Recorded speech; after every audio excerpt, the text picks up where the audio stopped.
stories written on a sleeve. Some stories take digging deep. Eyes wide open, words unspoken. Where are you going, darling? Where have you been? Stories to tell, emotions we felt, good and the bad in the hands we've been dealt.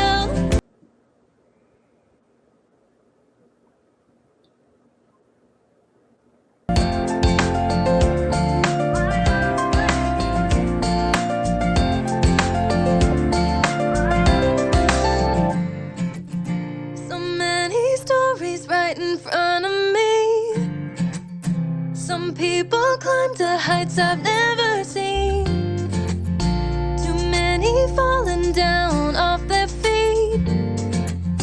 These stories take digging deep. Eyes wide open, words unspoken. Where are you going, darling? Where have you been? Stories to tell, emotions we felt, good and the bad in the hands we've been dealt. I wanna know why, I wanna know why you're the way you are. Why you're the way you are.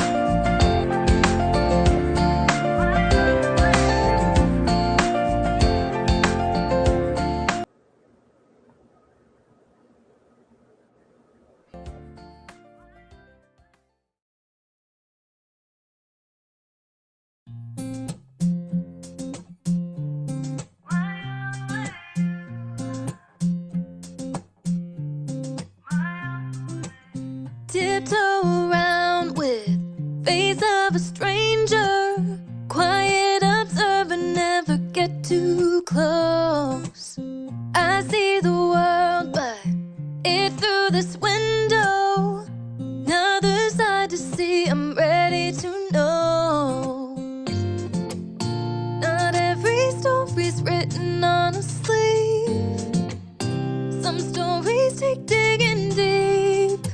Eyes wide open, words unspoken. Where are you going, darling? Where have you been? Stories to tell, emotions we felt, good and the bad in the hands we've been dealt. I wanna know why, I wanna know why you're the way you are.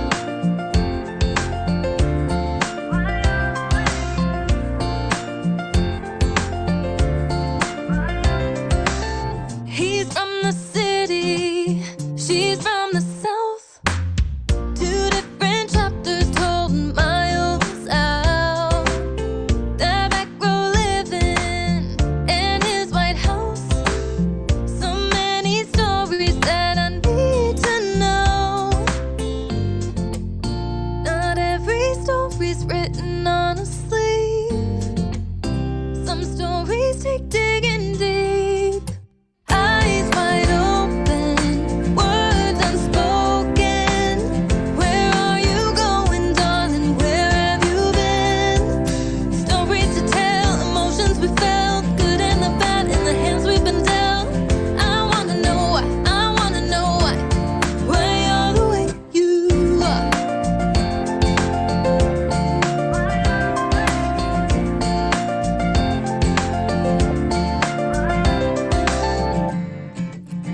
So many stories right in front of me.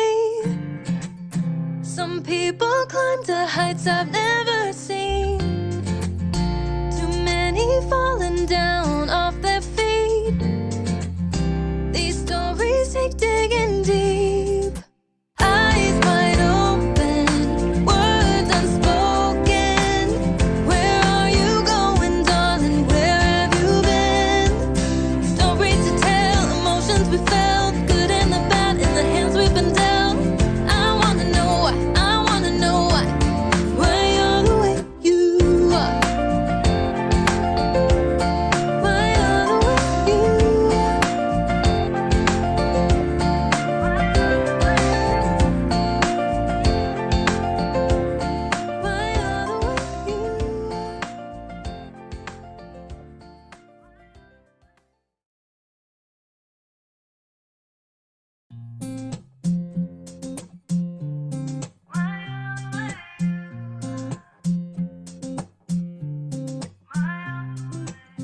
Tiptoe around with face of a stranger. Quiet observer, never get too close. I see the world, but it's through this window. Another side to see, I'm ready to know. Not every story's written on a sleeve. Some stories take digging deep. Eyes wide open, words unspoken. Where are you going, darling? Where have you been? Stories to tell, emotions we felt, good and the bad in the hands we've been dealt. I wanna know why, I wanna know why you're the way you are.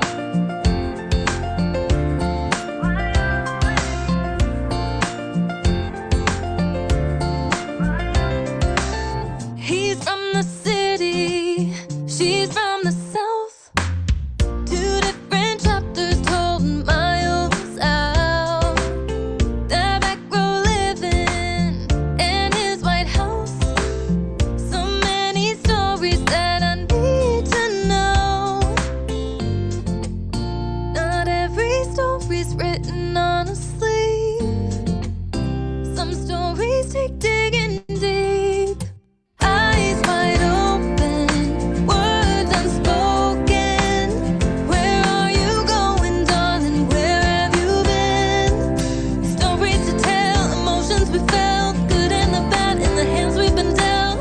I wanna know why, I wanna know why you're the way you are.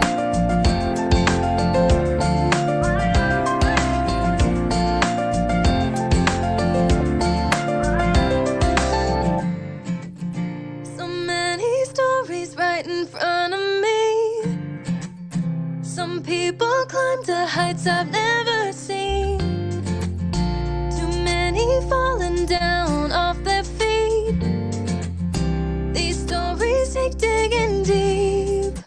Eyes wide open, words unspoken. Where are you going, darling? Where have you been? Stories to tell, emotions we felt, good and the bad in the hands we've been dealt.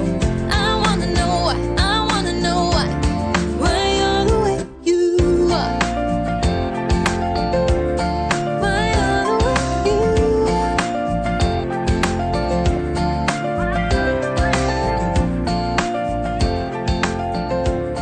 Why you're the way you are.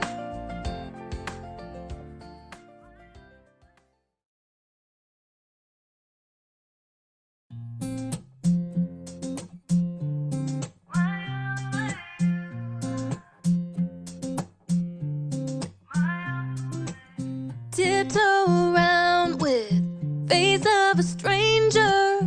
Quiet observer, never get too close. I see the world, but it's through this window. Another side to see, I'm ready to know. Not every story's written on a sleeve. Some stories take digging deep. Eyes wide open, words unspoken. Where are you going, darling? Where have you been? Stories to tell, emotions we felt, good and the bad in the hands we've been dealt. I wanna know why, I wanna know why you're the way you are.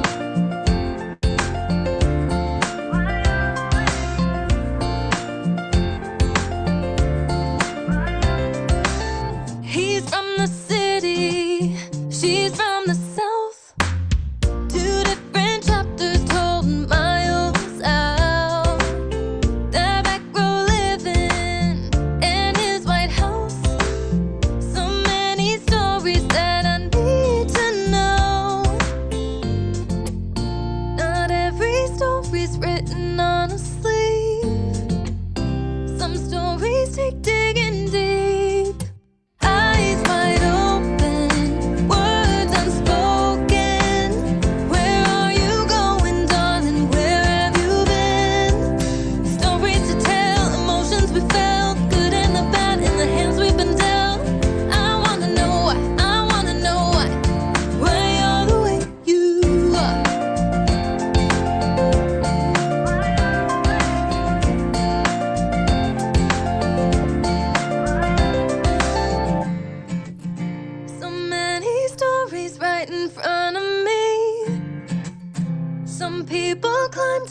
heights I've never seen. Too many falling down off their feet. These stories take digging deep. Eyes wide open, words unspoken. Where are you going, darling? Where have you been? Stories to tell, emotions we felt, good and the bad in the hands we've been dealt. I wanna know why, I wanna know why you're the way you are. Why you're the way you are.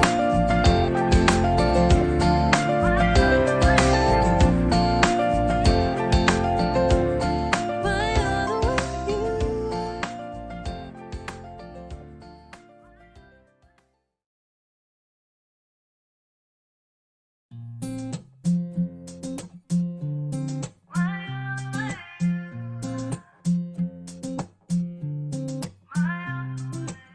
Tiptoe around with face of a stranger.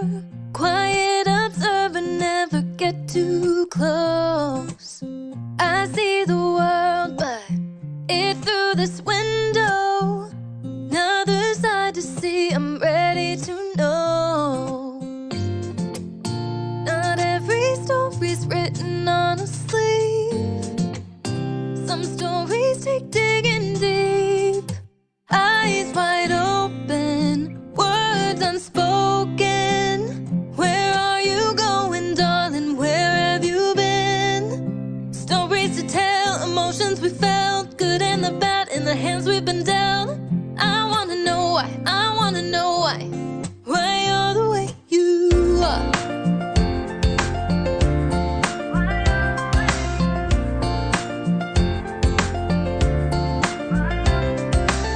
He's from the city, she's from the south. Two different chapters told miles out. The back row living in his White House. So many stories that I need to know. Not every story's written on a sleeve. Some stories take digging deep. Eyes wide open, words unspoken. Where are you going, darling? Where have you been? Stories to tell, emotions we felt, good and the bad in the hands we've been dealt. I wanna know why, I wanna know why you're the way you are.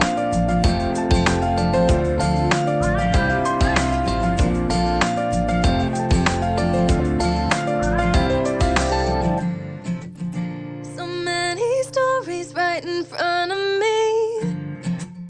Some people climb to heights I've never seen.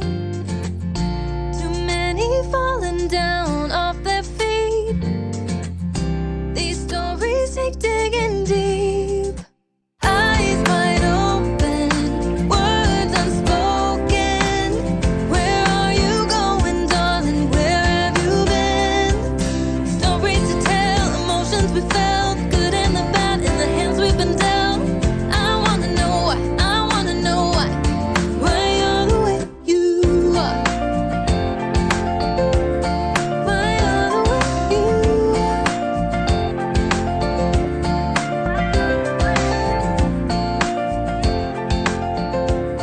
Why you're the way you are.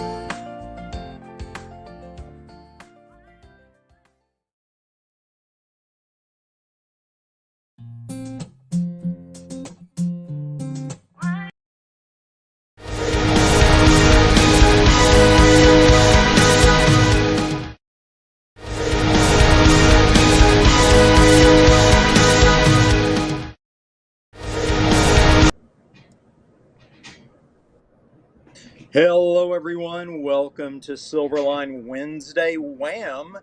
We'd like to welcome everyone who's a fan of Silverline and who are always interested in seeing what we have to say. We're here tonight with the illustrious Empress of the Inks, Barbara Kailberg, and possibly some visitors to show up in just a few minutes. We've got some latecomers that like to join a little later. In the meantime, I'd like to remind everyone that we are sponsored by Daytona Beach Comic-Con, as well as History Camp from History List. And we always appreciate and thank our sponsors. Tonight, we're going to talk about some pop culture current events. I don't know if the viewers are aware, but there's a lot of gossip going around regarding Star Wars, specifically the sequel trilogy and its fate, and possibly being erased by some events that may or may not occur on the Mandalorian and or the Ahsoka series. So what we're going to do is I'm going to set the table here. We're going to touch base with how we felt about the sequel trilogy, what worked, what didn't work, and then bring those concepts back to our own creations and how we can avoid the same potential perceived pitfalls when we're creating worlds and characters and so on and so forth. Bar, how do you feel about just in general, just to get started here? I guess I'd let you introduce yourself, and I'll start with myself first. My name is Dean Zachary. You guys probably heard me on previous programs. I've been in the business a long time, since the 90s and the days of Malibu Comics, where I started with things such as The Ferret, which then led to The Nightman, and then other things, including other publishers and more well-known comics. And then the launch of Silverline with Cat and Mouse #1, which Barb and I worked on together. And now I'm very happy to be with a great independent publisher like Silverline. Barb, why don't you tell the folks your little quick bio? My name's Barb Kelberg, and like Dean, I've been around since the dawn of dirt. 30 plus years in the industry, and I started at Malibu. And while I was out at Malibu, I also picked up Marvel, DC, Now Innovation. At one time, I was working for 5 companies at once. Warp Graphics, Palyard Press, Dark Horse, Image, IDW. I've worked for just about everybody. And last few years, I have devoted myself pretty much to Silverline. I was in on the ground floor with Dean and Roland when we decided to revitalize Cat and Mouse. And during the course of doing the first issue, we decided, well, let's just start Silverline 3.0. And that's where that started. And now we've got, I don't even know how many people we have. I haven't been able to keep track. And how many books? I've lost track of that too. Even though I'm the CFO, I'm totally lost as how many books we've got going. We know we've got a big stable going. And Yeah. one of those books happens to be an award-winning book in the independent world. Yeah, I you want heard to tell about us a that little bit one. about that? Yes, that's my book, Divinity. And we just had a second Kickstarter for the issue #2, very successful. And that will be shipping very, very soon. I know they're off the press because I've seen copies of them. That was created, co-written, inked, and colored by moi. And the amazing scripting abilities of R.A. Jones, which scripting is my weak point, and penciled by the amazing Alex Sarabia. It's a wonderful crew, and I couldn't be more proud of the book. It's very, very personal to me. I also I'm inking the issue #4 of the first 4 issues of Cat and Mouse, which will wrap up this storyline and go to a next storyline. And I am coloring one of the retro books that were black and white graphic novel that we are reintroducing with color now, called Sirens. So my plate is full. It sounds like it. We've got so much going on here, and want everybody to know that Silverline just keeps growing by leaps and bounds. Palatable.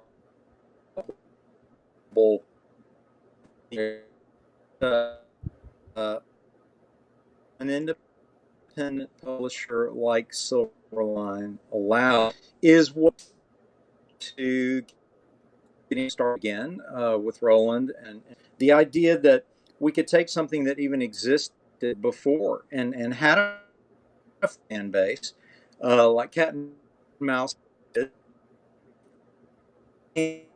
and we could enhance it, reboot it, so to speak, but with a healthy respect for what came before. And that segues perfectly into what I want to cover today or tonight, and that is where did Disney go wrong with the sequel trilogy? I'll stay on this just for. Oh, Dean, you keep cutting in and out. Hello, don't leave me here by myself. Oh my God. I do not want to be the sole host and guest and everything wrapped into one on this show because I'm terrible by myself. Not that I haven't done it, but I'm just terrible. So, Dean, get back in here. Okay, so what we're talking about tonight is Star Wars. We're starting out with Star Wars and talking about where we think this latest trilogy went wrong and where The Mandalorian went right. Uh, and I have to agree. I mean, I enjoyed the trilogy. It was entertaining, but I think it relied too much on overused tropes. And to tell you the truth, I thought bringing in Ben as the bad guy was really, really lame. I mean, it was like, oh, yeah, of course it is. And guess what's going to happen? Good is going to overcome evil. There were really no surprises to the show. It was entertaining, but it was, hey, he's back. I'm back. I'm talking about Star Wars. I said about Good. the movies. I said, it was entertaining, but it was a very overused trope. There were no surprises for me. I thought bringing in Ben as the son of Luke Skywalker and then turning him into the next Darth Vader was kind of lame. It was overused. There were no surprises. We basically knew what was going to happen along the way. And the crew that they brought in. Oh, did he go again? There he is. I'm back. You're back again. Excellent. And Excellent. the crew that they brought in, the three people that I don't think they had as much chemistry as they could have. Definitely not like the original trio. I agree. I agree. Part of it was the chemistry of the leads. Um, Episode 7 is often criticized for being too derivative, and I can see that. There was definitely a template to A New Hope, Episode 4, also known as the original Star Wars. Um, and I think it did suffer from a little bit too much of an echo or tribute, but I was okay with that based on what they seemed to be setting us up for.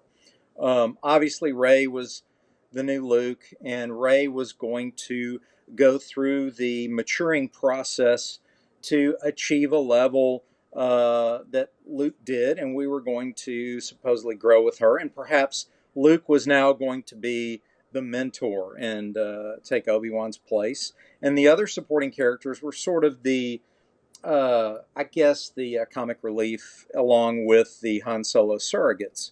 So you had kind of, okay, it's a little too much like the original. Then I think we really went off the rails with Episode 8, simply because we're introduced to Luke, and he seems to be sort of a little too bitter, a little too uninterested in the Jedi. In fact, calling for the Jedi to end, which for fans of the traditional Star Wars is very much like Michael Jordan saying basketball has to end. It's just a little the wrong direction. I understand and have read that the director's intention was to do something that was unexpected. But I think there are certain parameters with a mythological landscape like Star Wars. And that's kind of what I want to relate back to the worlds we're creating. And that is that when you create a mythological foundation and a landscape with worlds and characters, and you build a fan base over multiple decades, it's probably a good idea to keep that tone and keep that tradition and not try to defy them by being too clever by half and trying to outsmart everyone's expectations, because you can just outsmart yourself into a very unpopular movie, which I think they did with episode 8. What was your take on episode 8? Did you have a similar response, or were you okay with I episode? was a little disappointed in Luke's apathy. You know, overall, the series was entertaining. I mean, Sure. there is nobody who does better special effects, in my opinion, than that group of people. Right. Uh, the special effects were stunning. The cinematography was beautiful. But like I said, there were no surprises for me. I'm like, this is what's going to happen next. It happened. There you This go. is what's going to happen next. There it was. There it goes. But yeah, I was a little disappointed in my hero, and I saw the original in 1977. You know, I'm sure a lot of people out there have. Mm-hmm. When I was in high school, senior year in high school, and it was just so over. It was just something that I'd never seen before, and most people hadn't seen before. It was so magnificent. It pretty much changed the entire way the movie industry did blockbusters. I agree. It brought science fiction out of the colder tone that it had previous to that time, which was mainly Star Trek, and before that, 2001: A Space Odyssey. Science fiction tended to be a little more literary, a little headier, more intellectual, and somewhat cold, and there was less whiz bang fireworks. And it was a nerd niche. I mean, Yeah, let's get real. It wasn't a massive general audience type of appeal it across the was. board. It was. What did you think about the third of the sequel? Oh, you're gonna have to remind me now. It's been a while. Which one was that one? The last one where we find out where Ben Yeah, admits his love, and they have this big fight on the ocean, the wreck in the ocean and stuff like that. And of course, as we all knew what would happen, Ben turns to the good side and becomes the hero, and then he dies because that's what always happens. You know, it was a very mhm. Romeo and Juliet type of thing, but Yeah, again, no surprises. Um, yes, yes, I think, right. and you see what Mandalorian.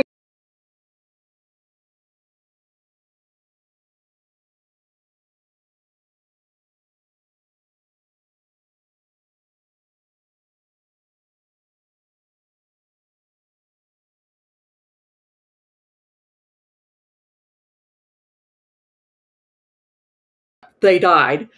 Um, but expanding on characters that we saw in the original series that we want to know more about. And The Mandalorian is a perfect example of that. They just blew that one out of the ballpark. It was just fantastic.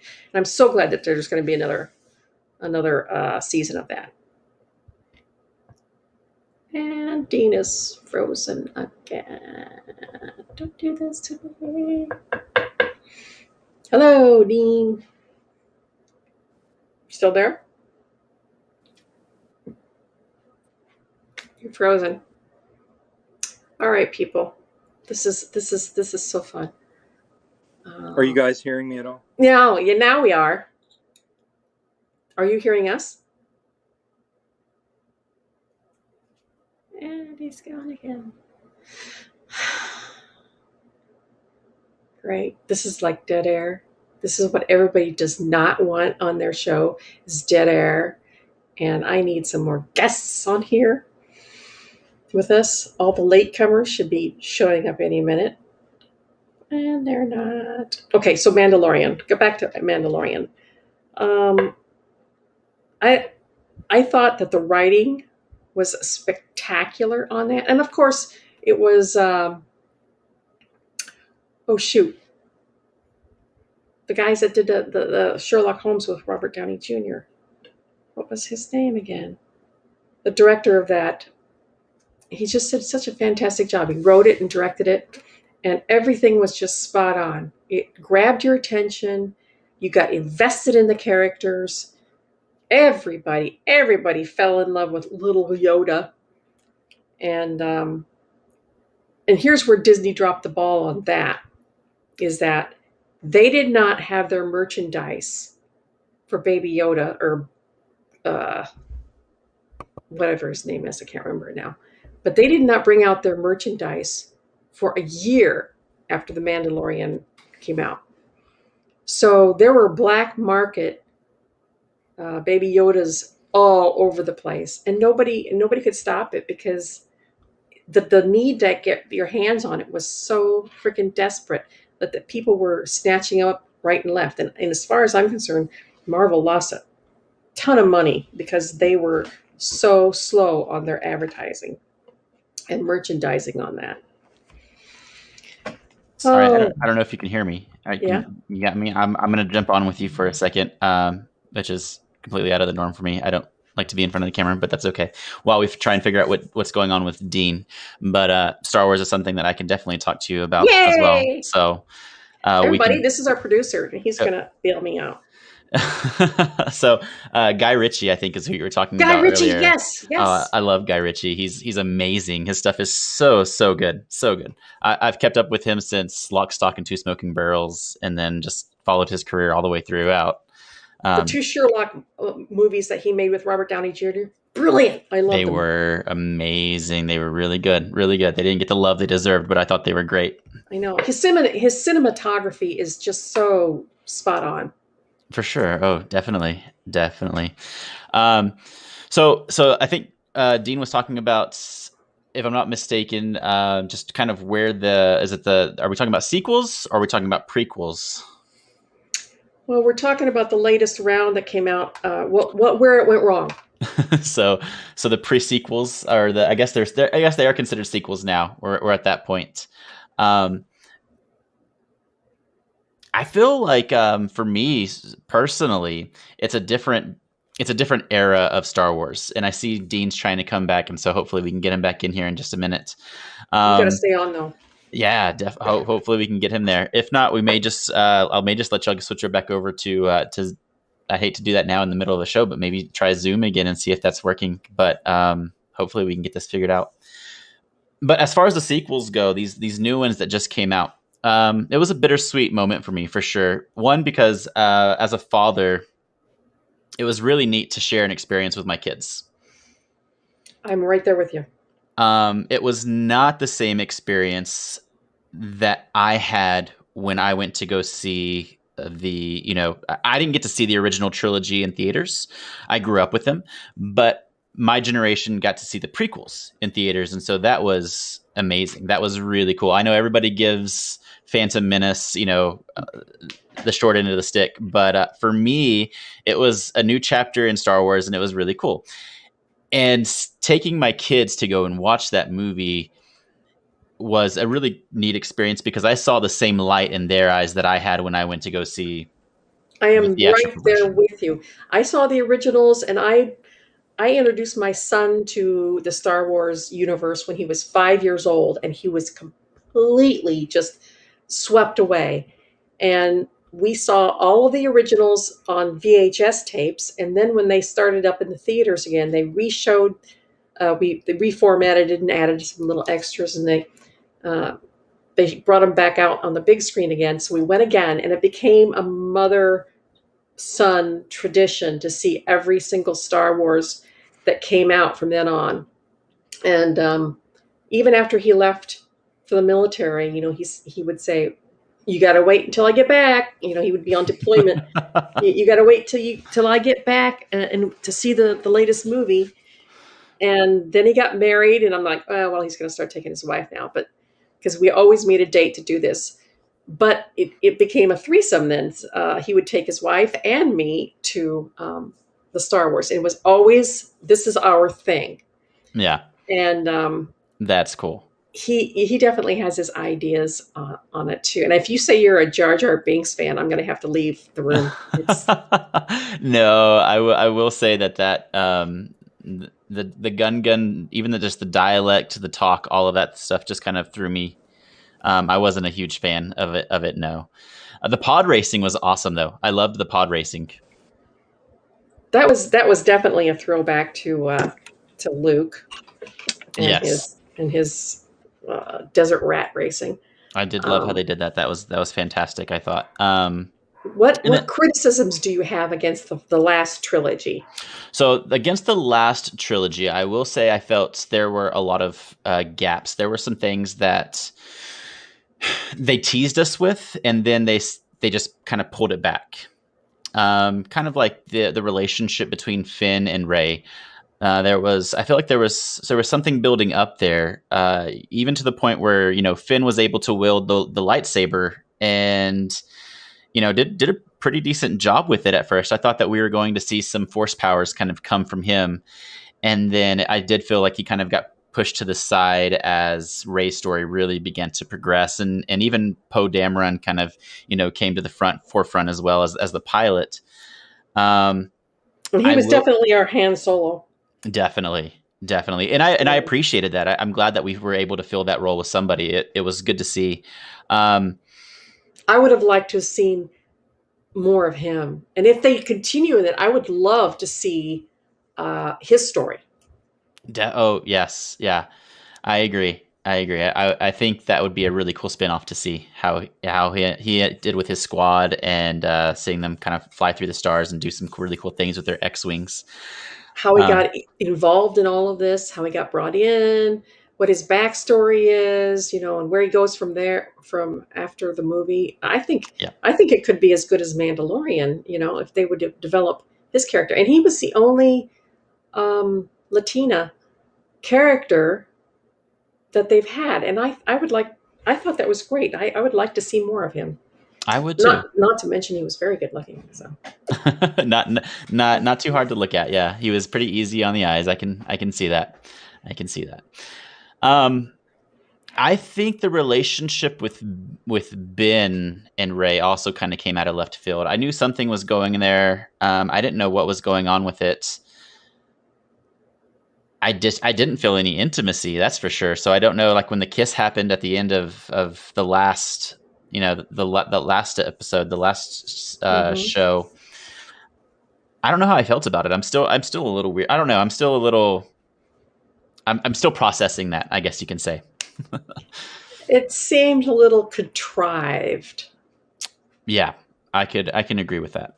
Like everybody was expecting it. So of course, here's your reward for waiting so long. Here's the kiss that you guys have been screaming about. You think so? I guess maybe it was like so hardwired into the story that maybe I was hoping for not to become a thing. Yeah, and I'm saying it was fan service. Yeah. Okay. I can see that. And you've got to have a little bit of that in Star Wars. Star Wars really is. I mean, it's made its entire business. It's made its entire industry off of fan service, right? Mm-hmm. Yeah. So, as volatile as that has become, I think it's also done really well for creating an empire, in television and just anything that is consumable, really. Yeah. I think probably the biggest shocker that they threw at us was Solo's death. That was, for me, I was like, I was kind of half expecting it, but I was like hoping that they didn't do that because,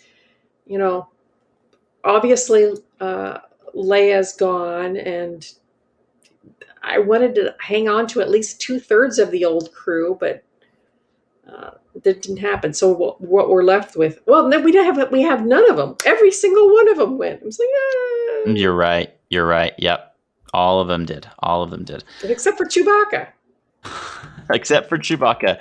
He is our lasting hero. I feel so. I grew up with the stories of Harrison Ford saying that he wanted to leave early on. He wanted his character to die off. I heard those rumors as I was growing up, being a big fan of Star Wars. And then of course hearing about, George Lucas not wanting to kill off a main character because then you can't sell toys, right? That's the story Right. that I grew up with. So I guess I saw Han Solo leaving. I guess I saw his departure. I didn't see it maybe in the first one because I like you, I was very happy to see his return in the sequel trilogy, and of course I was really hoping that he would last a little bit longer. I was Yeah. Just a expecting it. little bit longer.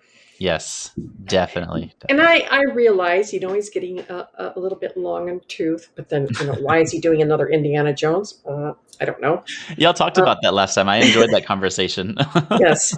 Random walkers. Anyway, but yeah, I was still sad to see him go because, come on, it's Han Solo. Right. know? Yes. And he is definitely, out of all of the ships that are in Star Wars, I think the Millennium Falcon is probably the most recognizable. Oh, absolutely. And you can't really have the Millennium Falcon without its pilot. To me, I don't know. The two kind of really go together. Sure, Rey, can fly it. I don't know that it belonged to her. I didn't feel like she had really earned it though by the end of the movies. Yeah, well, hopefully Chewbacca will go along with the Millennium Falcon, so at least there's some of the old crew that's still with it. Yeah, and he's a good hopefully. pilot too himself. He is. He learned from the best. So So, have you seen The Mandalorian? I have seen The Mandalorian. I was right there from the beginning and watching every episode as soon as they came out. And where do you think it went wrong or right? Oh, that's interesting. I do not see any major problems with The Mandalorian. I think it's mostly right. I think they did an excellent job in creating of the world without focusing too much on force wielders. I thought they did a great job world building the whole mythology behind the Mandalorians. The whole culture and everything. They did a great job of building that world. Yes. And you become really, really invested in these two characters, the Baby Yoda. What is his name? Grogu. Grogu. That's it. Grogu. I keep wanting to say Grohl. It's Grogu. You can become so invested in Grogu and Mando, and that is exactly what you want in a show. That is the sweet spot. Is for your audience to be so invested in these characters that they can't wait for the next episode. I agree completely, and I think that goes back to what you guys do at Silverline as far as writing your stories and being able to create issue after issue after issue that revolves around those characters and being able to develop relationships with those characters as an audience member, as somebody who consumes comics. I love that y'all do that, and y'all continue to put out stuff for me to consume. So thank you for that. Oh, you're welcome. Yeah, and that is the You're ideal. welcome. That is the ideal that we strive for. Is that every issue that you read, you fall a little bit deeper into the story, and then when the issue ends, you're like, no, it can't end now. What happens next? That's the perfect. Mm-hmm. The And go buy the next one. Mm-hmm. Go buy the next one. Yeah, I do think that the Mandalorian did a great job of focusing in on those two characters. and we learned early on that Grogu is a Force wielder. And like I said before, I enjoy the fact that they were able to build a world that didn't focus on Jedi, that didn't focus on the light and the dark side. And even with that little piece of the puzzle, once you learn that, it doesn't take away from their story. You're not like, okay, here we go again. We're going to go into, is he going to go light? Is he going to go dark? Is that really the importance of the story? And the entirety of the story didn't focus on that. And I think they did an excellent job on allowing us to see that there's so much more in this galaxy other than just Empire and Rebels, and I loved it. I loved it. Are you there now, Dean? I'm back. Are you back? Not sure what the technical difficulties were, but can you guys hear me clearly? Yes, we can hear you. Are you in your basement? Good. Maybe you don't have a good signal. Good. In the basement studio, I guess that may be part of it, even though I am hardwired. But what I heard what you guys said about Mando. I think Mando does a terrific job. It seems to capture the flavor and the tradition of the original Star Wars trilogy. People are responding to that. They're responding in such numbers that it seems like Favreau and Filoni are heading toward a more traditional Skywalker-centric world, along with their exploration of Mando, Boba Fett, and Ahsoka. There are rumors that Sebastian Stan has been cast as a middle-aged Luke Skywalker. Seriously? Just after Episode 6, yes. There's also rumors that Mark Hamill has also re-signed after saying never, never, never again, has re-signed, and that Lucas himself is going to have more input on the series from here on out.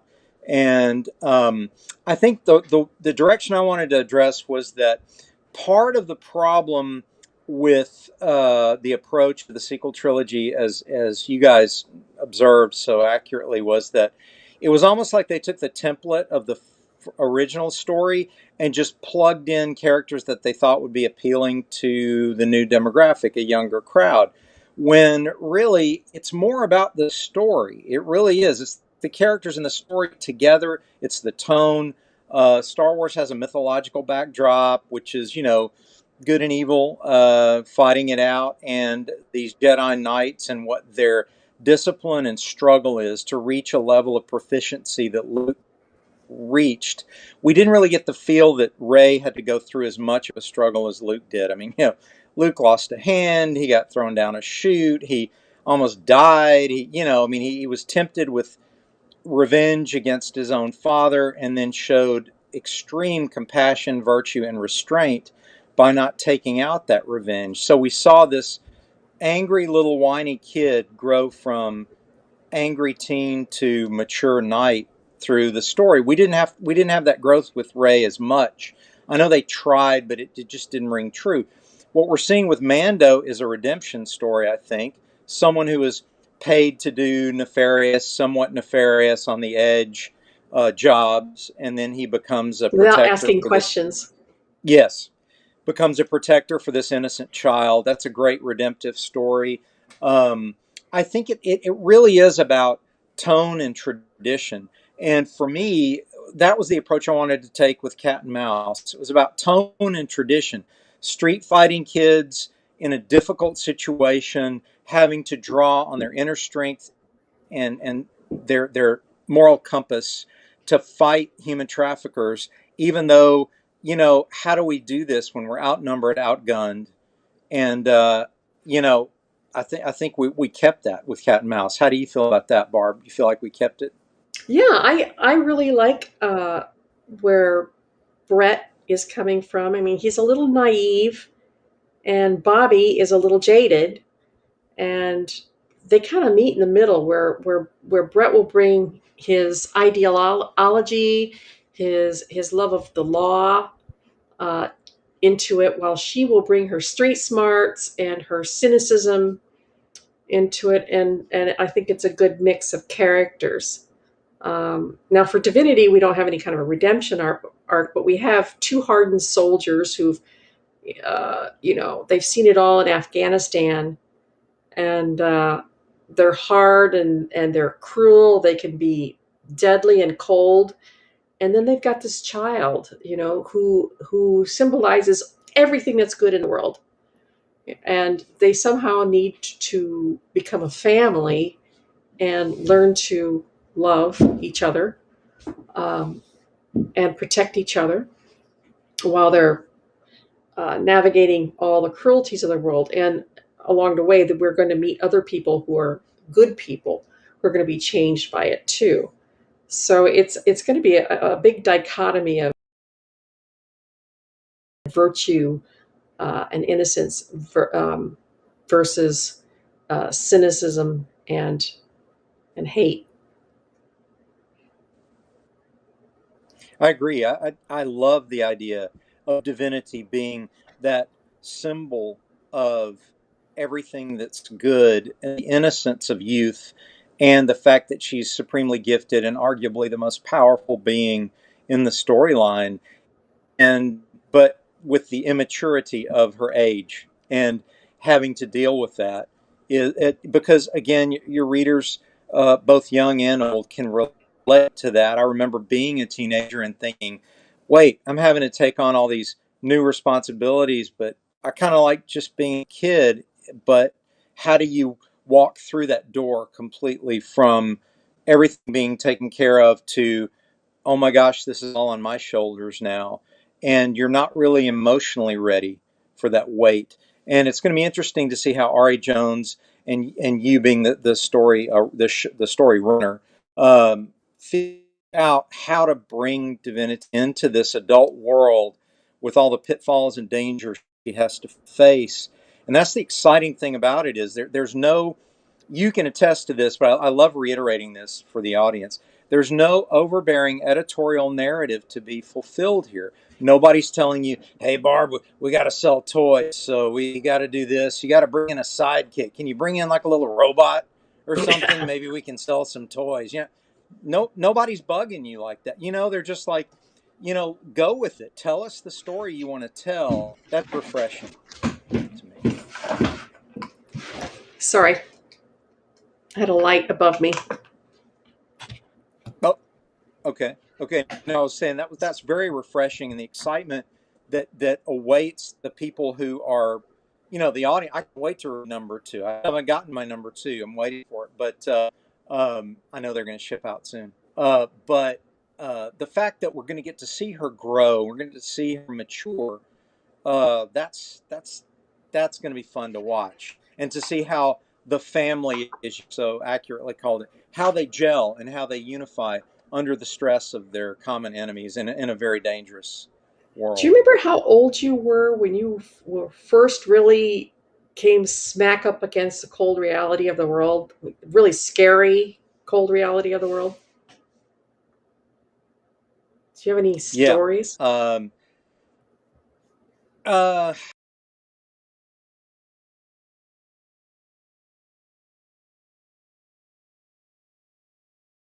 and summers became long, hot summers of mowing lawns and, you know, then working at his convenience store in my spare time, and really just learning that it you have to earn your way.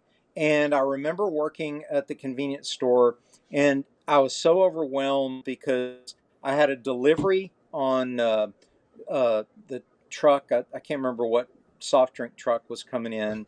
I had to count in all the inventory.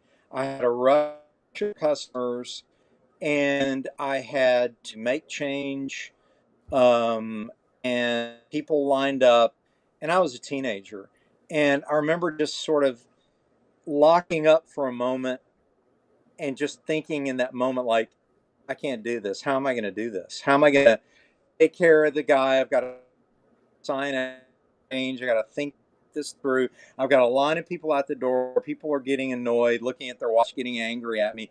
And it just hit me like, wow, this adulting thing is not easy. Hmm. Um, and then obviously being faced with mortality, and when Grandpa died, that kind of thing where you realize, hey, all this nice, warm, and fuzzy around me at holidays, it's not going to always be like this. Things like that. Seeing one of your relatives,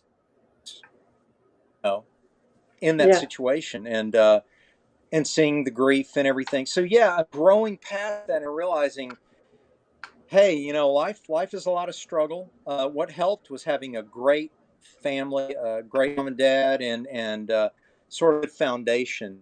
That's why family is so important. And I like the fact that you want to focus on that with divinity. What Yeah. about you? What hit you? How did it come Oh, crashing down? well, when I'm picturing divinity and she comes smack up against what the real life can be like, the harsh realities when her parents are killed. I was raised on a farm, so hard work was something that was every day for me. Um, but it was a really idyllic life. Okay, so raised on a farm in Iowa, very small town, um, and everybody knew everybody, and your kids ran around. All the kids ran around with everybody else. Very much a very pastoral type of life. And then when I was about 11, I was on the bus, following another bus after school, and we stopped to let one of the kids off, a little 5-year old, and one of my friends walked the little 5-year old across the highway to get her there safely. On the way back, she was hit by a car, and in front of two Oh, busloads of kids. Yeah, and her body was flung like 40 feet in the air and then came back down. He hit her like at 70 miles an hour. And oh God. it didn't register for the longest time. All the ambulances came, and the bus driver got out and put her coat over Rita and all this stuff. And it just, wasn't registering. And so once everybody was gone and the bus route went back to taking everybody home, pulls up to my farm, and I go to get off, and I ask the bus driver. I says, "So is Rita going to be okay?" And she says, Mm-hmm. "No, honey, Rita's dead." And that was the moment. That was Yeah. the moment when reality and real life intruded on my idyllic little childhood. Mm-hmm. Mm-hmm. I Um, can see that, and the foundation of that anchor, that weight, mhm. is definitely relevant. Excuse me, in the divinity story, and I think that's why it resonates so well. I think that's why I got into it right away. Like you said, R.A. script is just right on. He's got the voices of all your characters down, and I'm sure a lot of that is because of how you communicated it to him, Oh and yeah, he doesn't have kids of his own, so yeah, I kind of have to police the kids. he does a terrific job with it. Um, the challenge in creating any world that has fantasy elements. Silver Blade is a Victorian thriller. The book I'm working on, for people who haven't heard, and it Research, concerns two research. secret societies. Yeah, a lot of research, but the core storyline really is, why is it important for people to be virtuous? Why can't they just do what they want and be cynical and do what's convenient and opportunistic? Um, and the results of one secret society that believes that cynical way, and the other one who is completely on the other side, a secret society of noble knights who try to uphold the highest levels of virtue. Of course, they're human beings too, so they're just as flawed. But Kind of like the the Crusades. yes, the idea is that what elevates us above just survival? What what makes a person good and evil? And obviously, in my storyline, it's the choices that we make, and then the ramifications of those choices. And what I try to illustrate when the mentors are training the younger initiates into the Order of Sacred Silver is that, defend the innocent, destroy evil. That's your purpose. And Kind of sounds like a martial arts philosophy too. You know. yes, a lot of that was brought in.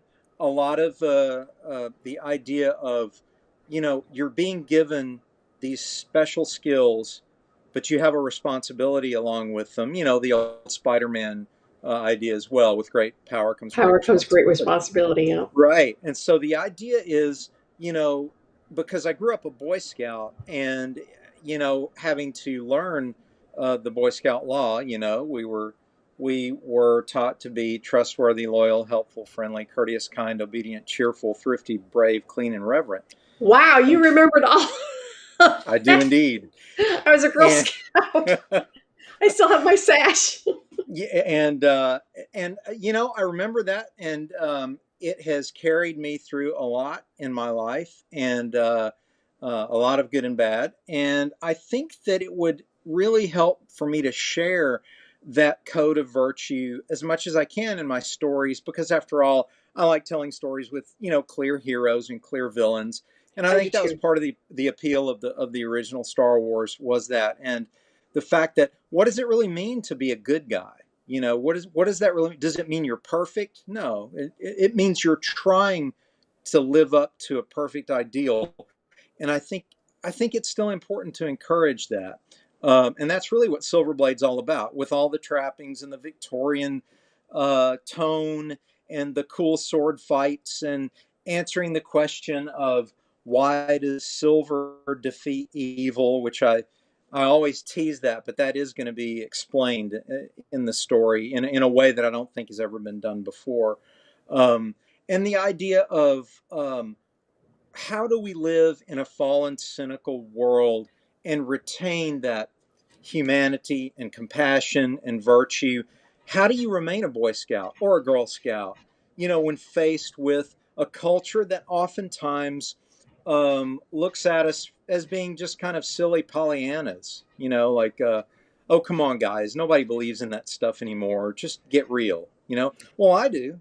And that throws back to Star Wars again, and that Star Wars has been called a space Opera. a space opera, or a cowboy, in space. Yeah. Because you have the white hats and you Yep. have the black hats. Right. And we're throwing back to the old westerns of yore, where we had, Dale and Roy and Trigger and Yep. Yep. The heroes in the white hats rescuing Sure. the damsel in distress. But now we have damsels surprising everyone and doing their own rescuing. And so it's even more fun, because you can take the old cliches and sort of turn them upside down and put them through a modern lens, and everyone can tell the story that they want to tell. The lesson for me with Disney's stumble, in my opinion, with the sequels, is stick to the mythological world that everyone was drawn to.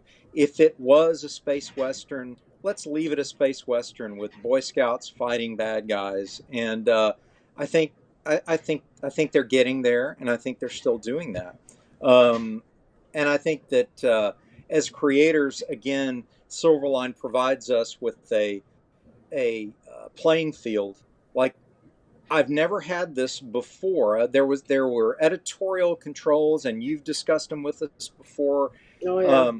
Where you couldn't just do whatever whenever you were let's see, herded in, you were corralled, and you were told, this is the way it's done. The problem becomes, I think, that we're always walking a line between, we're in a commercial art form, so we have to make it appealing. But I have come to a level of peace with how I do that. And I always say, creation is beyond calculation. And the reason I say that, it's not just a silly phrase I throw out, even though some people might think it's silly. It actually, what it means is, once you start calculating, you're shooting yourself in the foot. Correct. Because you're no longer being true to your creative and artistic instincts. You're saying, are are the kids going to like this? Is it Should gonna his cape be is it yellow? is it gonna appeal to the audience of 18 to 35-year-olds? Can we do a study to see Right. a focus group? Is it going to go over with our shareholders? Yes. Thank you. Um, Yes. yes, we can't stray too far this way because it's going to offend this group, and we can't stray too far that way because it's going to offend this other group.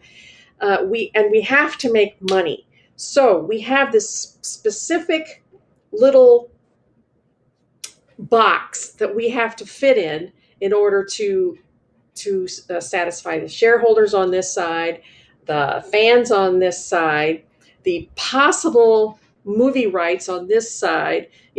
That's what happens when you get into a platform like DC and Marvel, is you have too many cooks in the kitchen, and they all demanding their fair share. Now, that brings me to a question. And again, this is tangent to what we're discussing, but it may enlighten us and take us down another rabbit hole that would be kind of fun. How in the world does Chris Nolan, who's only done like Memento and a couple of arguably art house boutique movies, get tapped by Warner to do the Dark Knight trilogy, which by any stretch was way outside that box you just described for Batman, their flagship commercial franchise, and they let Chris do his version of it. And the fact that he pulled off 3 films, totally realistic, one of them just breaking all box office records with Dark Knight, probably because of the death of Heath Ledger after playing the Joker. But the scripts are very realistic and fantastic. Here's this franchise character, and Chris is given the free reign to go realistic, dark, and it works. And everyone's screaming about, oh my gosh, this elevates the genre, right? Where were all the suits walking about, hey, we can't sell toys with this kind of stuff. This is too dark. I mean, Dark Knight is R-rated, right? Well, and this is my theory on that. How many times has Batman been done before Chris got his hands on it? Okay,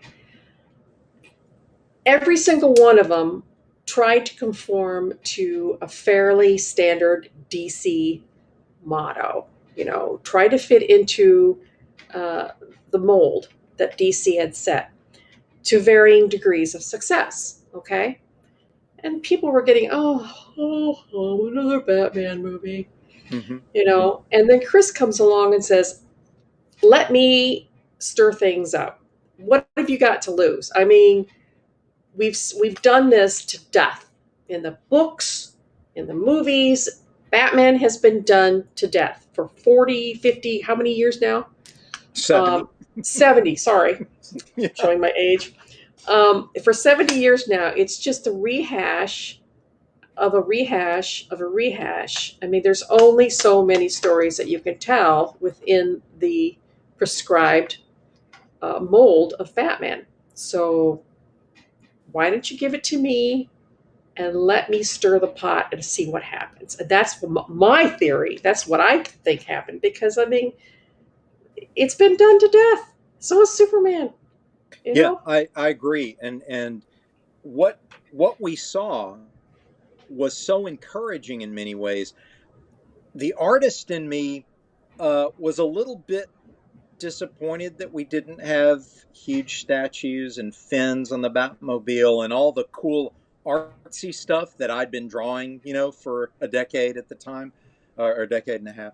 But the creator in me was thrilled at the weight and the depth and the elevation of the genre, from just going through the motions of yet another costume superhero beating up criminals, to getting deeper into the psychology of fighting crime as a costume vigilante, and what would that do to a real life city. And so in the first movie, you get the origin. Okay, a lot of people are like, it's the origin again, but they knew there was a different tone. By the time we get to Dark Knight, we're seeing literally a mob movie. I mean, that is a crime thriller that happens to have Batman in it. I mean, it's a mob story. And then by the time we get to Bane in the third movie, it's a disaster movie. It's, nuclear weapon, bring down the city, blow up the football game with the stadium full of people. It was epic. And I think what we can learn as Silverline creators from that is, why did it work? Because he broke from what was done before. It worked because the important thing, the most important connection, was the respect for the traditional content, the respect for the character, the respect for the world, the respect for what had come before. It wasn't just redressing it in new costumes and sets. It was giving it more depth and resonance, but respecting the origins. We still got a Batmobile, even though it was brought down to a realistic core. We still got a bat suit with a cape and ears, but it was brought down to a practical core of body armor. We still got the bat symbol. We still got, in the third movie, you still got Catwoman, for crying out loud. They figured out how to do a Catwoman hat and make it work by having her visor go up and the little points make cat ears. So the clever sort of sleight of hand to keep all of the visual cues and yet give it the resonance and depth of a modern crime thriller, just everybody loved it. And arguably that's still the high point. It made it more believable, for one thing. And I'm a huge proponent of looking at say comic books or stories and stuff like that, and saying, how would this actually work in real life? Right. Because we're all called upon to exercise our suspension of disbelief when watching fantasies or superhero movies, or even, oh God forbid, those car movies. Fast and Furious. Oh. Yeah. First couple of them were great, but man, oh man! I mean, you get to by the how time many can we do now? Come on. Yeah, and your suspension of disbelief has been stretched so taut that it's going to snap. And some suspension of disbelief is necessary, even with the realistic Batman movies, but it's so much less that you are caught up into it, and you're kind of subconsciously saying, that could happen. Yeah. I can actually see that. I can see that. Yeah. And the tone is still Batman, and yet having to mix it up with so much realistic law enforcement, it brings it down to your level. Yeah, absolutely. And we can relate. And that's the challenge when we create our worlds. Like I was saying earlier, you and RA have done that to a great success with Divinity, and I'm working on my script now to give it that weight, even though we're going to be in a much more fantastic environment. I want to give the resonance to the philosophical underpinnings of my story. I'll give you an example. In the first 3 pages of the story, a young person dies in the arms of one of the heroic characters. And as the young person is dying in this modern knight's arms, the young person who's struggling with faith says, why does God let bad things happen to good people? Oh boy, that's an age-old question. So you're going to get the idea in my script from the get-go that I'm not playing around with lightweight stuff here. I'm going to actually go into that and try to answer it through the struggles of these characters, of these knights who are trying to rise above their flawed humanity and be better and do better and be different from the human traffickers that they're fighting. and with the occasional help of divine energy, very much in the limited use that we saw in Raiders of the Lost Ark, where, here we have a, two-fisted globe-trotting archaeologist who's afraid of snakes, right? And you didn't expect, though, that a divine power was going to take out the Nazis at the end, right? But you got it. But you were so lulled into accepting a level of magic that by the time you get there, you're Face like, melting. yes. You're cheering it on. You're like, yes, take these Nazis out. This is awesome. His So eyeball just came out. I know. And so that's kind of the tone I'm going for, is that, everyone who knows me very well knows that's my favorite movie.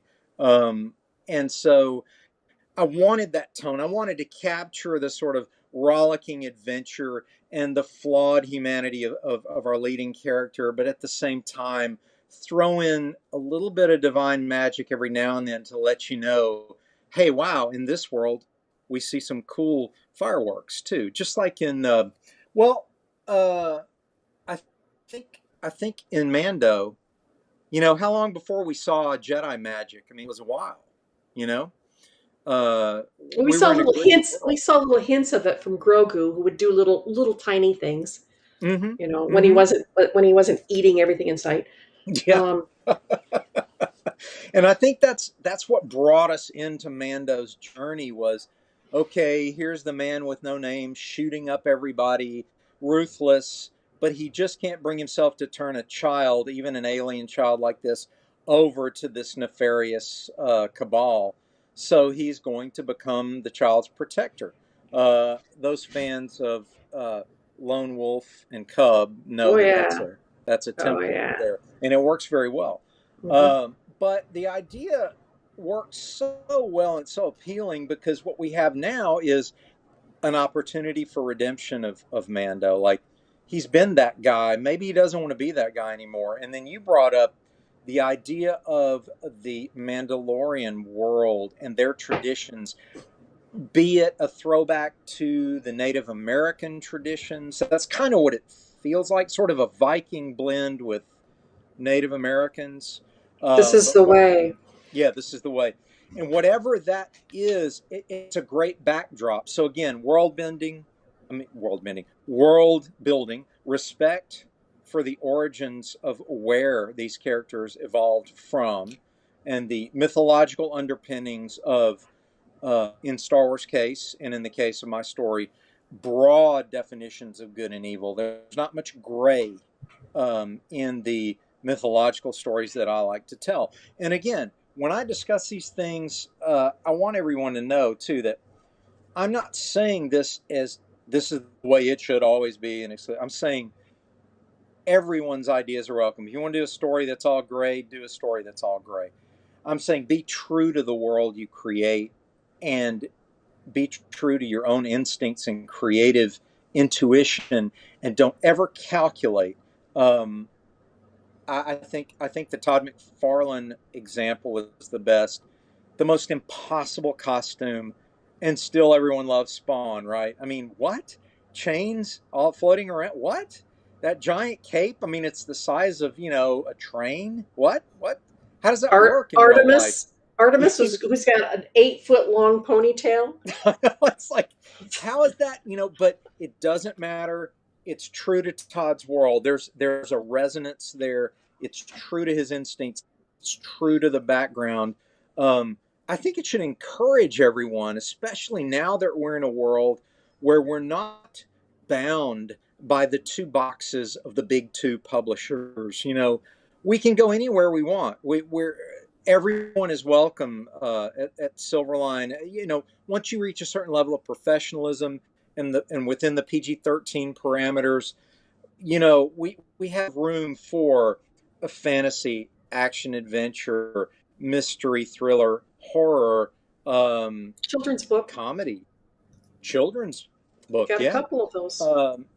yes, all of the romance. Even I don't know if anyone's doing that yet, but I mean, anything can be done here, and to me, that's the great excitement of it. If you were to say, like when you were creating the four, are you doing a 4-issue arc with Divinity or a 6?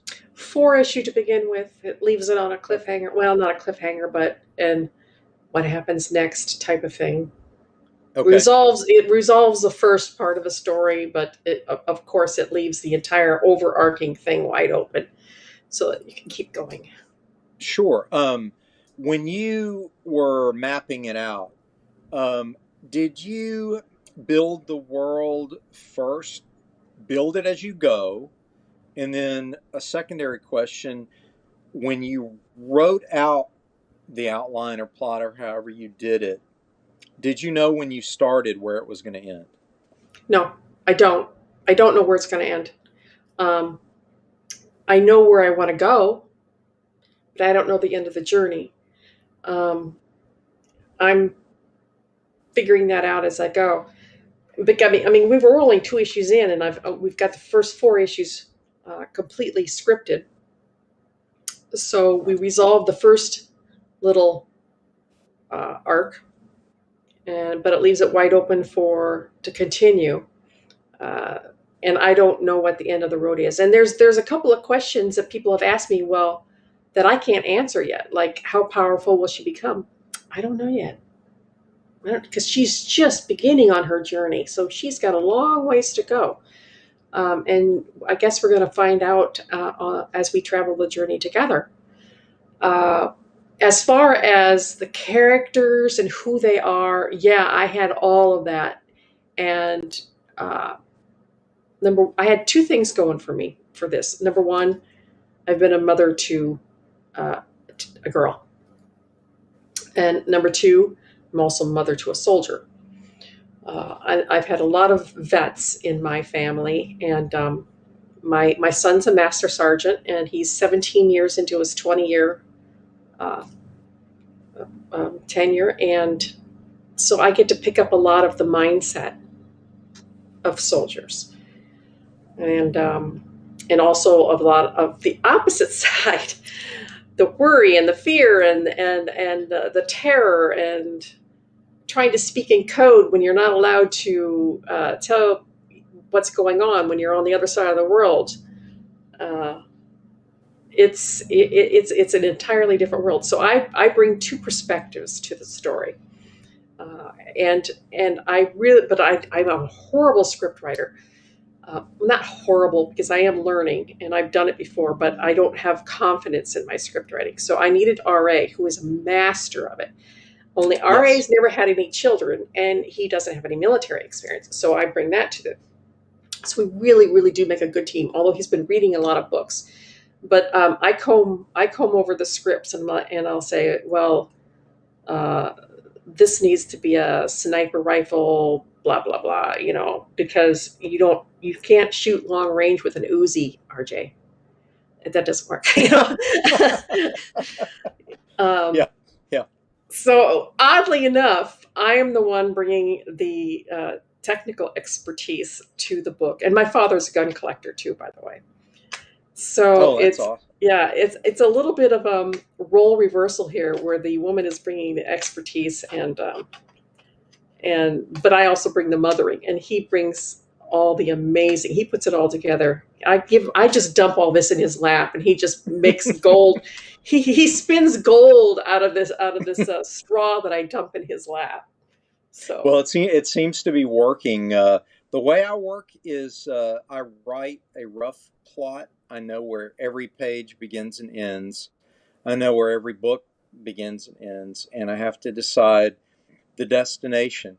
But the fun comes in how it unfolds, and developing the characters as they interact, and putting the heroes through the most difficult events that I can, and testing their mettle, so to speak, and finding out what they're made of. I know where they have to go, but I want to make sure that the archetypes are all touched on. I want a more innocent character, a jaded character, a wise old character, one that's in his prime.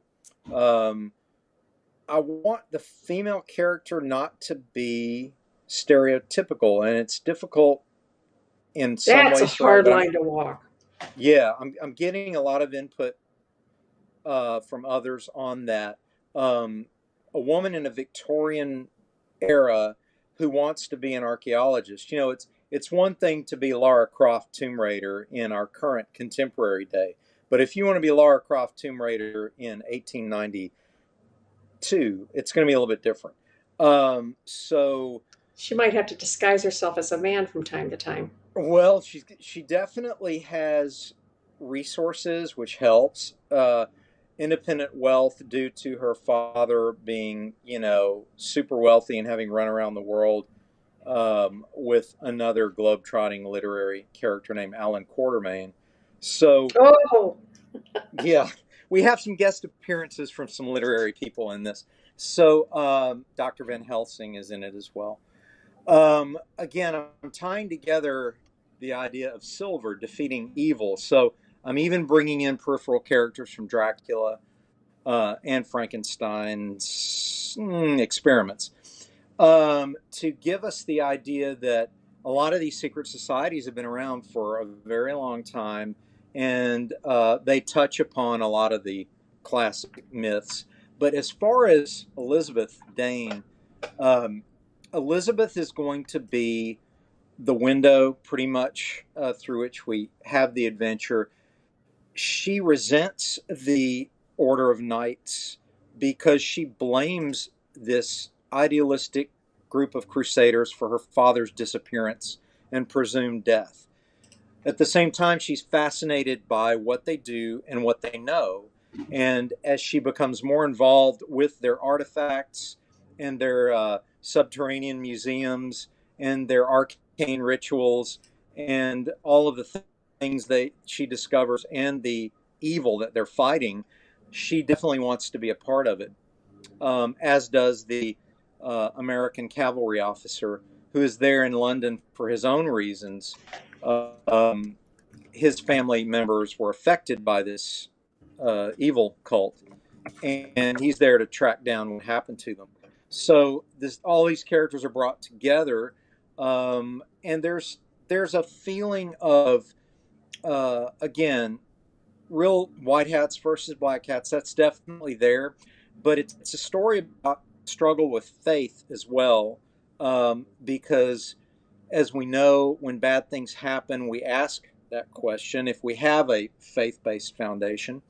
And I wanted to address that as well in my book. And I wanted to also talk about the relationships of people in those days, regardless of the strong, overbearing Victorian insistence that this group did this, men did this, and women did this, and that's the end of it, and how people really are, regardless of that, and how much like you described yourself in RA, it really breaks down to who's better at what in the end. And there's no shame or humiliation in admitting that, you know, this person's better at this than I am, so I'm going to let them do this. I'm better at this, and so on.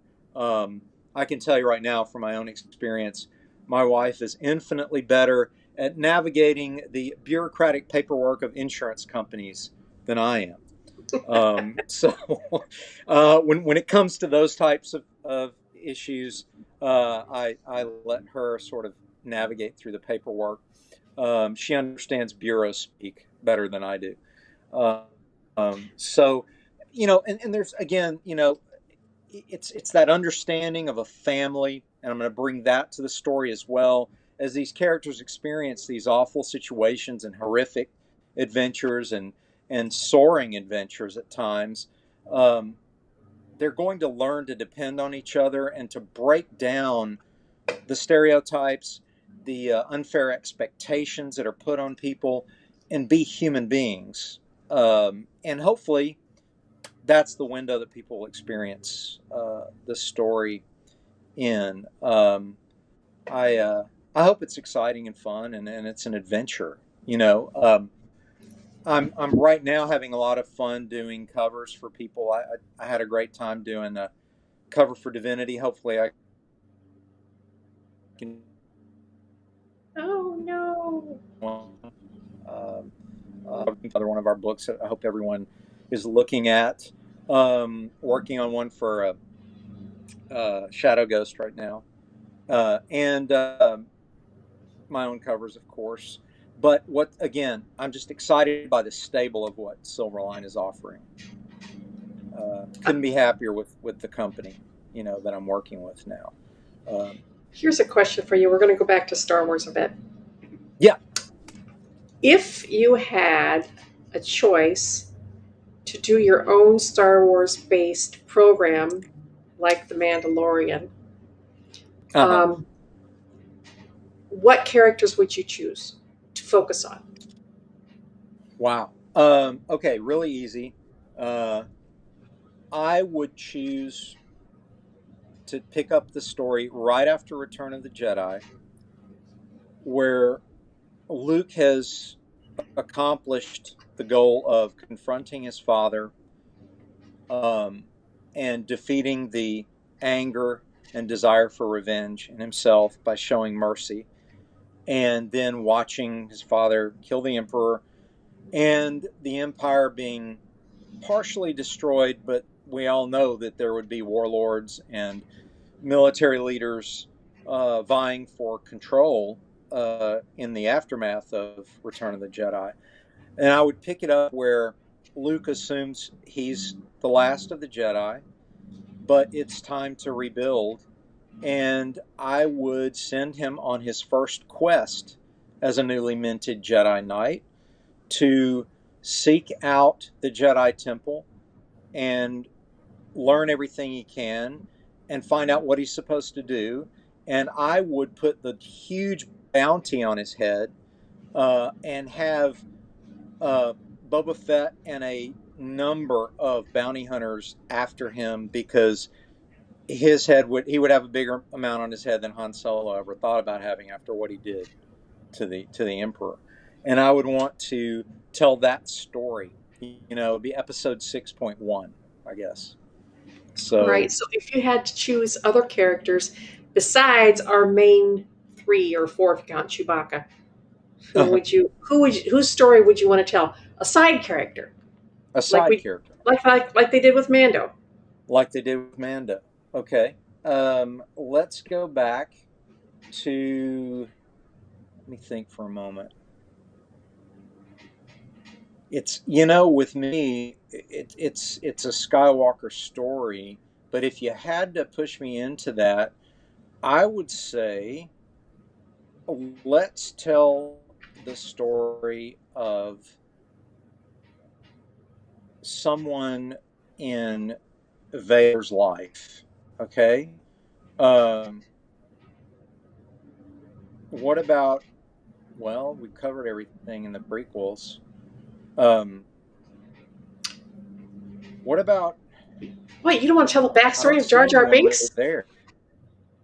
No, thank you. No.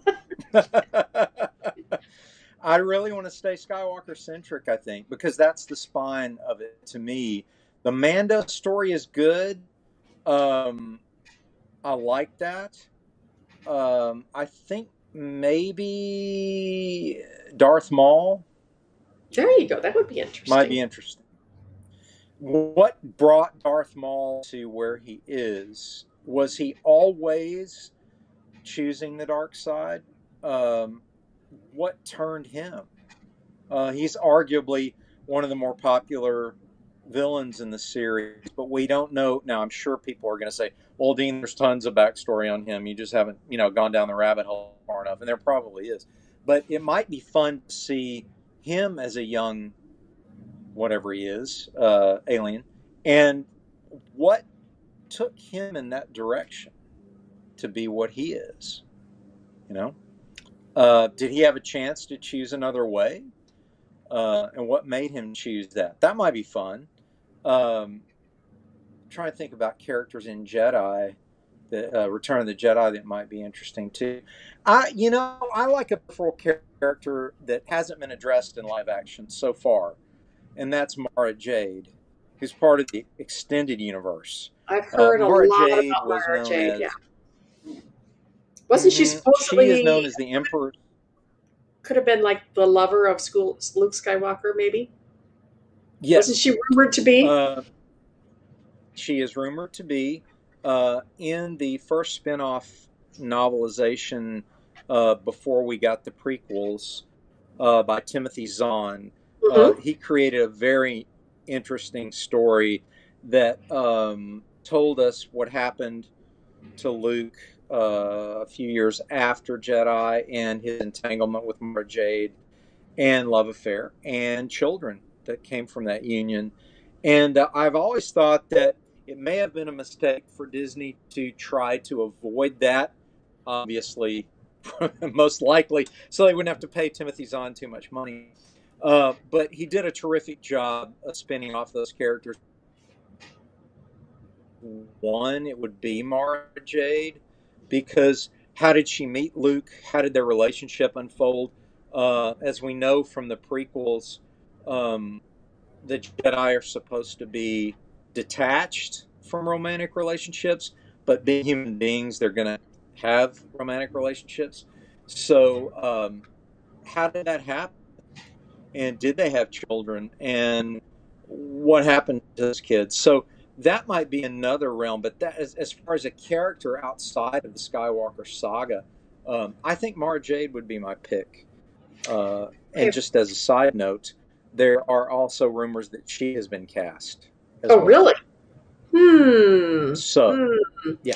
I think if I had to pick, I Yeah. have two. I would want to see a Okay. series around Poe because I found him Okay. fascinating. He's a little bit exotic. He's a very Han Solo-ish. He's swashbuckling and dashing.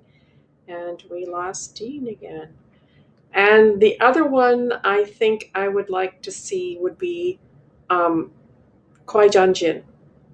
Is that how Qui-Gon? Yeah, Liam Neeson's character. I think I would like to see his backstory on how he became a Jedi Master. Okay, you know what? If are you going to come back on? I don't know how we lost him. Again, he was doing. We were doing great. I don't know what happened. He went from being on to nothing. So hopefully he comes back on in a second. I like Qui-Gon Jinn though. Oh, here he is. Here he Yep. is. Go. I want to hear your opinion. As far as who I would make Qui-Gon. characters, Yeah, you said oh, you liked Qui-Gon. Qui-Gon Jinn, yeah, for sure. He was a lovable character from the start in the prequels, and I think there is definitely a lot of audience out there that would love to see a story based around him. So Good call. yeah, Qui-Gon Jinn. that's a good Excellent one. call. Yeah. That's a good one. Yeah. Yeah, I'd like to see one of those. I mean, if you actually look at the original trilogy, I mean, how much did they ever even discuss or touch on the Mandalorians? They really didn't. They mentioned them. The Mandalorians were responsible for Boba Fett's armor. Yeah, We knew that's about all we knew about the Mandalorians. Um, I have a friend who's obsessed with Bothans, and he's like, when Mon Mothma says many Bothans died to get us this information, it's like he's like, I want to see the Bothans. I want to see what they did to get this information. that's an absolutely fantastic idea. Right, right. Because I mean, look what they built out of a throwaway Mm-hmm. bit. The Yes. Mandalorians built their armor. Okay, who's the Mandalorians? Well, here's their whole world. Here's their whole deal. I mean, so there's so many little things you grab onto. There's another little known character from the prequels named Aura Singh. Okay. And she is one of the odd looking females that's watching the pod race. Mm-hmm. And you may recognize her if you look her up on the internet, you may not. But she supposedly got an interesting story. Ahsoka has a fantastic story. She's being explored, I think, very well. That world just keeps getting richer and richer, and the stories that seem to be resonating and attracting an audience the most are the ones that really have a lot of respect for the origins and Mhm. where these people came from and what the world means to everyone. Because we all want the worlds to mesh together. Like if I was going to see a show about Qui-Gon, I would want it not to defy expectations. I would want it to fulfill expectations that were set up by his appearance Mhm. in the prequel. Same thing with Darth Maul. I would want it to fulfill why he's such a threatening character when we finally meet him or see him fight at the end of episode 1. Notice none of us said Dooku. Isn't that interesting? Nobody wants to see a show about Dooku, which is interesting, from episode 2. But I would love to see that and see it expanded on. Let's see the training of Qui-Gon. Was he not trained by Dooku? Am I correct? Who trained Qui-Gon, Carlos? Do you remember? I think it was. Audio. Oh, sorry. I think it was Dooku. It It might was be. Dooku, yes. But let's see the young idealistic Qui-Gon, who arguably is the Boy Scout mentor, the Scoutmaster, so to speak. And then, everyone wants to see Obi-Wan in the desert watching over Luke as Luke's a young boy, and what about the skirmishes of Sand People that he had to fight off to protect Luke during those years as Luke was maturing from baby to teenager? Or what about his adventures when he was much younger? I mean, we saw him at Ewan McGregor's age, Uh-huh. Uh-huh. but by the time we see him as Ewan McGregor, he was already a master. Yep. Yep. And I don't know about you guys, but I'd really like to see more about what happened to the Jedi after episode 6. Like, there's got to be Why some. are they so hard to find now? Mm-hmm. When Mm-hmm. we get to Rey, and they're like mythological. She's the last Jedi. Well, where'd the rest of them go? There's got to, yeah, and we see this little bit of snippet. And there's another one, by the way. We see this little snippet where this boy comes out of the tavern and with the broom. Yeah. Yep. Obviously he's got some talent. Yeah. Yeah. What happens to him? Yeah, exactly. What happens to him? And so obviously all of the Jedis are not gone because they went into hiding. Something happened to most of them, and the rest of them just kind of went underground. What's the whole deal? What's the deal? And yeah. let's expand on that, and let's also expand on the fact that the Skywalkers have a particular gift for wielding the Force, and that's why our stories so far have centered around them. But there are other players in the Force too, and arguably we need to see that. We need to see more people besides Skywalkers, even though they were the spine of the original storytelling. Yeah, I wouldn't mind a couple of little bastard Skywalkers walking around from Luke. Yeah, Luke and Mara Jade's kids. They'd be pretty gifted if Luke is the master that we all see him as. mean, come on. I mean, he comes across as kind of monkish, but come on. Nah. He was a young man. I'm sure as a young man he went out and sowed a few wild oats, and then later on he kind of went into this monkish hermitage up on the mountain. I think the young kid we saw grow up and become a Jedi Knight. He didn't go right from there into an aesthetic monk living on an island by himself. There's a lot of time difference. Yeah, there's a lot of stuff that happened, and there might be a few more Skywalkers running around. There's some Skywalkers out there, and I don't think there's anything necessarily wrong with just like the Pendragon name in the Arthurian mythology. Mm-hmm. The idea is that there's something special about the Pendragons. There's something special about the Skywalkers. It doesn't mean that everybody else is below them. It just means there's something about their ability to wield the Force that makes them extremely interesting and gifted. There's tons of other cool characters. I mean, what about Han, right?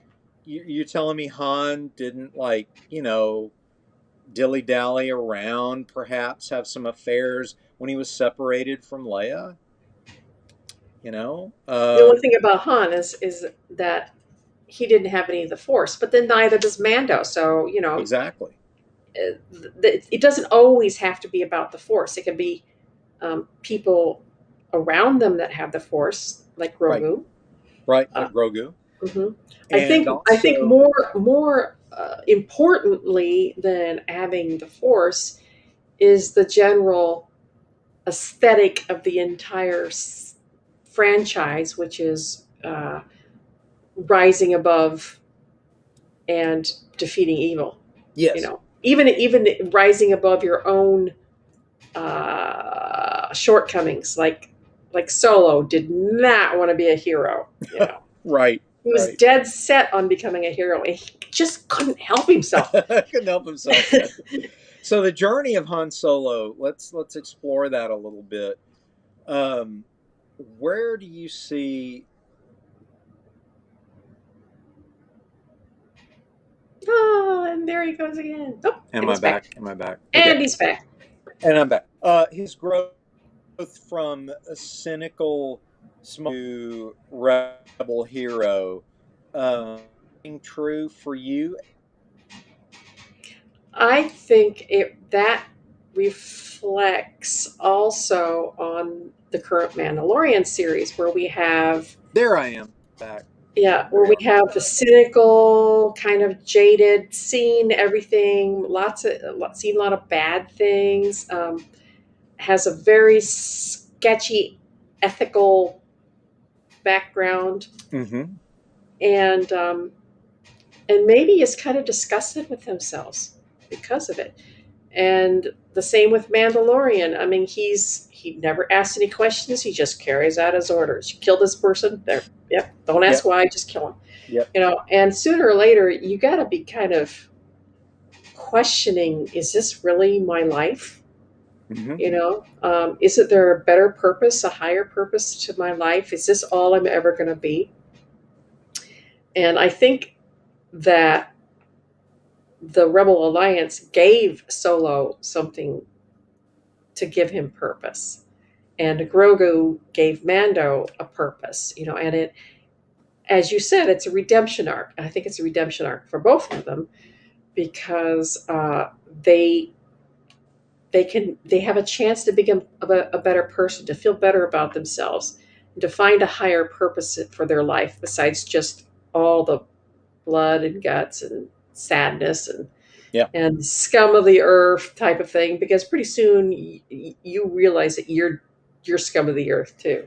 Yeah, and that's what brought me to one of my favorite moments in the script for The Force Awakens, is when the elder Han Solo is turning to the younger characters and he says, Luke, the Force, it's all true.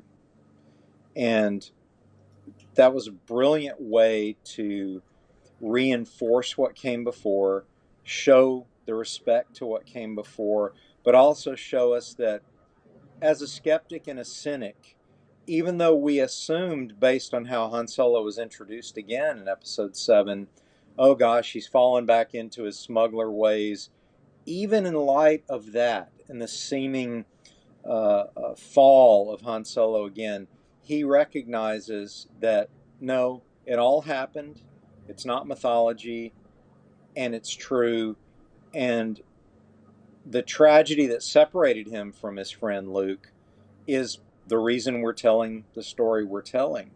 And you can see that, it's a brilliantly acted scene, a brilliantly written scene. You can see that something's obviously happened between Luke and Han. We find out later what that is. But that Luke was the Boy Scout that Han could never really be.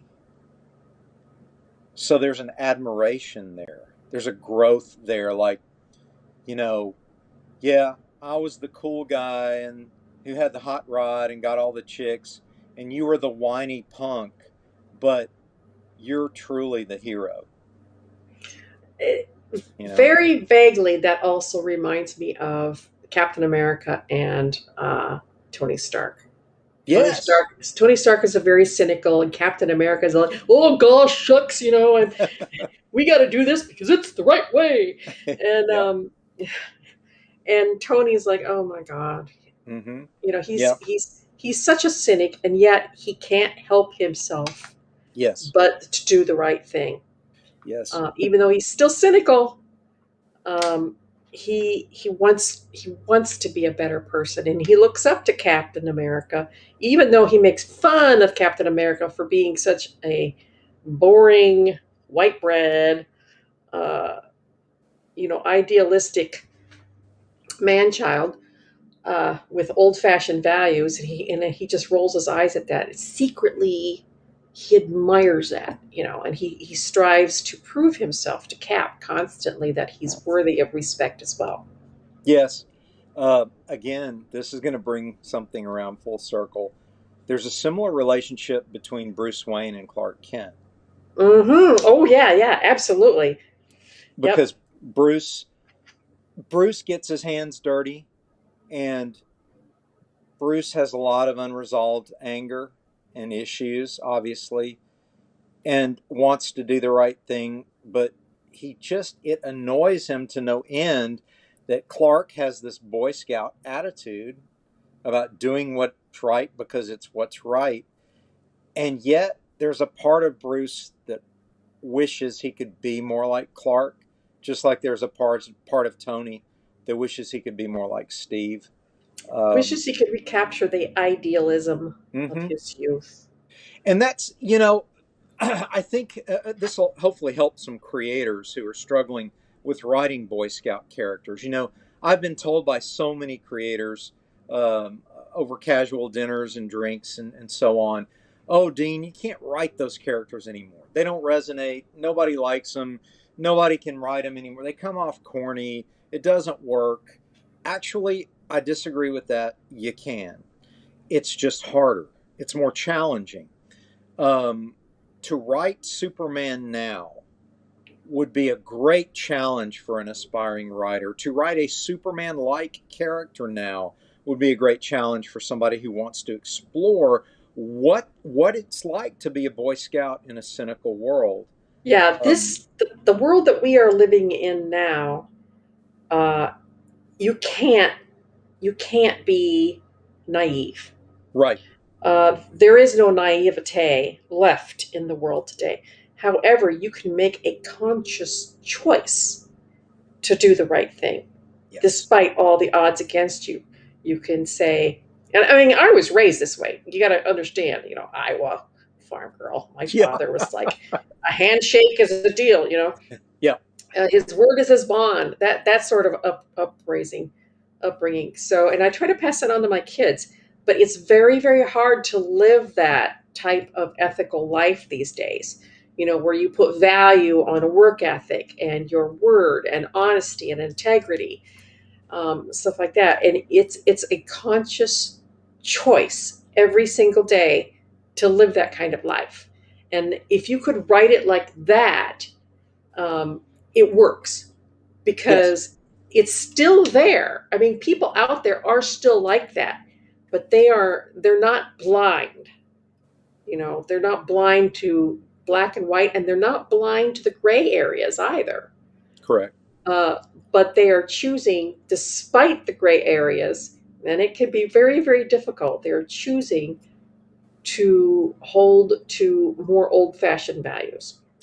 And I think that is a challenge today, and I would love to see writers who are aspiring and who want to create comic book characters who are similar to Captain America and similar to Superman.